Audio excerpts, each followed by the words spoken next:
Hello friends, welcome to மண் வாசனை channel. இன்றைக்கி நம்ம சிக்கன் குழம்பு எப்படி செய்கிறதுன்னு பார்க்கலாம்.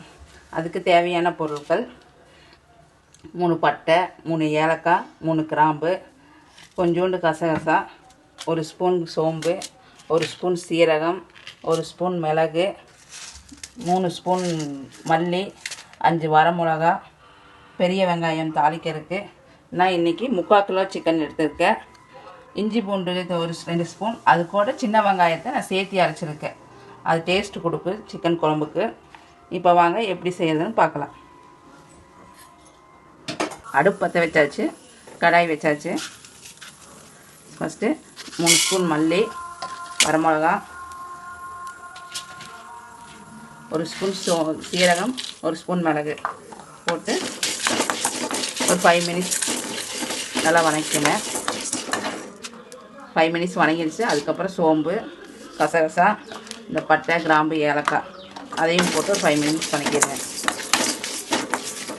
அதுக்கப்புறம் 1/2 கப் துருவன தேங்காய் எடுத்துருக்கேன்.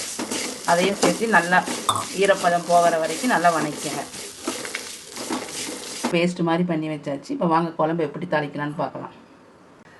அடுப்பு பற்ற வச்சாச்சு, குக்கரில் வச்சாச்சு. நல்லெண்ணெய் சேர்த்திக்கோங்க. சிக்கன் குழம்புக்கு நல்லெண்ணெய் சேர்த்துனா சூப்பராக இருக்கும். எண்ணெய் காஞ்சிருச்சு. 1/2 ஸ்பூன் சோம்பு போட்டுக்கோங்க. 2 பெரிய வெங்காயம் பொடிசாக கட் பண்ணி வச்சுருக்கேன். பெரிய வெங்காயம் நல்லா வதங்கின பின்னாடி 2 தக்காளி ஆட் பண்ணிக்கோங்க. 3/4 கிலோ சிக்கனுக்கு 2 தக்காளி ஆட் பண்ணியிருக்கேன். நல்லா பொடிசாக கட் பண்ணி வச்சுருக்கேன்.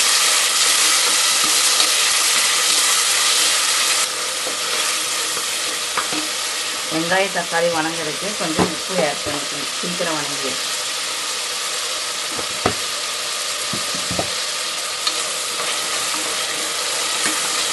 வச்சு இஞ்சி பூண்டு ஆட் பண்ணிக்கோங்க. நான் சொன்னேன்னா இஞ்சி பூண்டு கூட ஒரு 10 சின்ன வெங்காயம் போட்டு அரைச்சிருக்கேன். நல்லா டேஸ்ட்டு கொடுக்கும் குழம்புக்கு. இஞ்சி பூண்டு நல்லா பச்சை வாசம் போகிற வரைக்கும் நல்லா வதங்கிக்கோங்க. நல்லா வதங்கின பின்னாடி 3/4 கிலோ கறியை ஆட் பண்ணிக்கோங்க. 3/4 கிலோ சிக்கன்.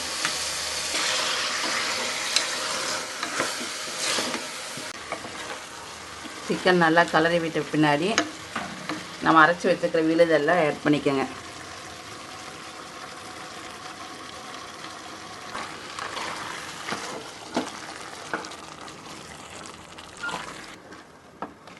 நம்ம அரைச்சி வச்ச விழுதெல்லாம் ஆட் பண்ண பின்னாடி ஒரு 5 மினிட்ஸ் விடுங்க. சிக்கன்லாம் ஏற்கனவே தண்ணி விடும்.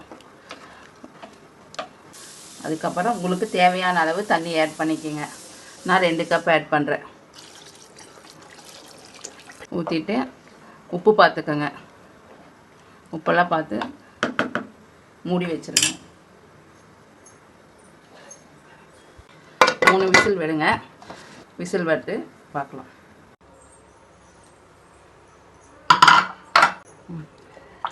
விசில் வந்தாச்சு. சிக்கன்லாம் நல்லா வெந்துருச்சு பாருங்கள். கொத்தமல்லி தூவி விட்டுடலாம். வாவ், எவ்வளோ சூப்பராக இருக்குதுன்னு பாருங்கள். இட்லி, தோசை, சப்பாத்திக்கு எல்லாத்துக்குமே சாப்பிட்டுக்கலாம். நீங்களும் ட்ரை பண்ணி பாருங்கள். இந்த வீடியோ உங்களுக்கு பிடிச்சிருந்தா லைக் பண்ணுங்கள், ஷேர் பண்ணுங்கள், கமெண்ட் பண்ணுங்கள்.